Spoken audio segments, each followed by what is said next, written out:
Hi folks, welcome back to the Hoard.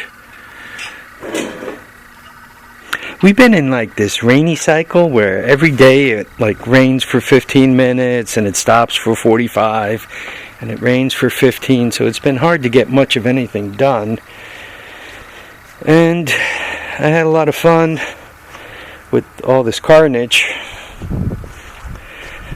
but I couldn't fire seal both sides of the wheel. I only got one side to fire seal or explosion seal or whatever you want to call it. So I said, okay, time to regroup. One side is sealed. I put a fresh valve in it, took the core out of it, set it up on a rim so that I can push down on it to get this to seal, make an air seal. And I got it like most of the way on again, and it won't go. It just won't go the rest of the way. This side is good, but this side just won't. Watch it snap on now while my finger's there. Won't go. Maximum pressure is 15 psi, and that's what it's sitting at right now. And I'm going to leave it there. I guess I'm going to hope that given a little bit of time, the tire kind of stretches out. And that helps it seal.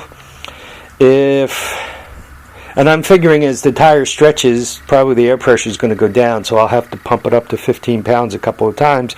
But eventually, I mean, the tire should stretch and it should snap itself on the rim. The rim is clean. I made sure it was all sanded down. It's not stuck on rust or anything. And see that trail? That's soap suds. I guess I could attempt to put more air pressure in it, but I will not do that by hand, right? You know, like leaning over the tire with that in my hand, because just in case this tire decides that it's defective and it wants to explode, I just as soon not have bits of rubber sticking out of my forehead or bits of the metal rim sticking out of my forehead or whatever else. So, that's where it is for now. I don't know if it's me or what the story is. I thought the tires were not sealing. This tire, that tire actually, when I had a tube in it, I thought it wasn't sealing because it wasn't this tube. It was another tube. It was this tube. Right, 221110. I'm like, oh, it should have been 2211.8. So maybe because the tube isn't tight up against the inside of the wheel, it's not pushing the bead out. So I said, but you know, they're brand new tires. So then I tried the fire technique, and I got the far side to seal, but this side won't seal. Then I went and got a brand new tube and attempted to put that into it. And I don't know if I could show it to you, but where the tube was folded, it cracked. So this tube needs to be patched. I ordered a couple more tubes and they're on their way, but I don't think tubes are going to make it seal. Because if I have, 15, 16 psi in there pushing out on the tire and it's not sealing, why would a tube help it seal any better than that? So I really think I'm kind of boned here. I've used tire slime, I've used soapy water, I use starting fluid and explosions, and I just can't get these tires to mount up properly. And yes, these are 2211.8 tires, and these are 8-inch rims. I took 2211.8s off, and I'm putting 2211.8s back on. So it's not the wrong tire. It's just frustrating as heck. Does anybody else have trouble with these all-terrain vehicle tires? Or are you guys just like, you could get them done reasonably out where you live, so you just get them done reasonably? Maybe because everything is so expensive here and I attempt to do it myself, I'm running into trouble. Where if you guys attempted to do it yourselves, you would have trouble. The guy at Honda did a whole load of complaining about having to install the front tires on this one. He said, oh no, they're never going to seal, I'm going to have all this trouble. I'm like, so throw a tube in them. So he put a tube in one and he got it to seal. The other one he managed to get it to seal naturally, and he got those tires on. But I can't be doing $100 bill or $80 bill, $90, whatever the heck it was, $88 I think it was, every time I need a set of tires mounted, plus the cost of the tires, because the tires are at least $50-$60 each, right? I mean, that means every tire is $100 bill between the mounting and the purchase. That's a lot of coin, man. That's a vicious amount of money to spend each time you want to deal with a tire, especially when you own as many vehicles as I own out here. The one good thing about futzing around with all-terrain vehicle tires is car tires are just so much easier to do. I mean, not the rubber band tires. I mean the full height car tires. 14-inch wheels, 15-inch wheels. They're just so much easier to do.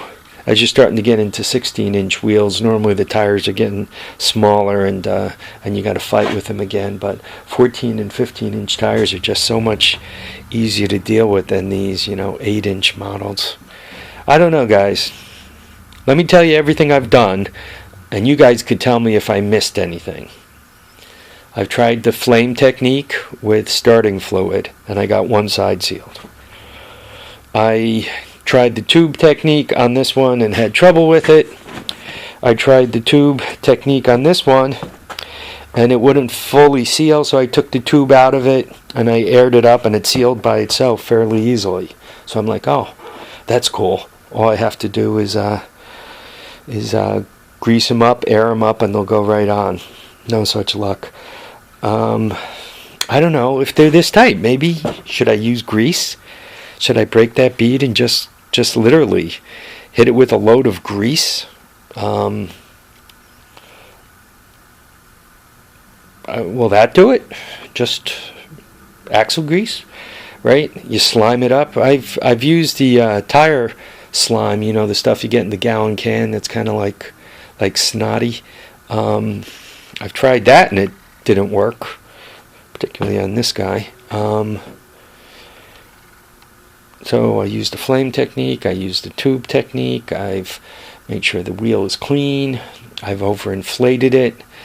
These are supposed to have like 2.5 psi in it. It's got 15 psi in it. That's the maximum pressure it says that you should put on the side bead.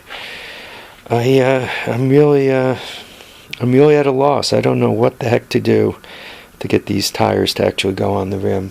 Once again, I'm asking the question, do you guys have as much trouble as I do with these things, or am I like the only moron out here? I'd feel better knowing that I'm not the only one who fights them. Alright folks, so to me this has been frustrating. Hope you guys enjoyed the videos. Folks, remember to keep your feet down, keep your head up. Remember to get out there and enjoy all your days, even if your tires are fighting with you.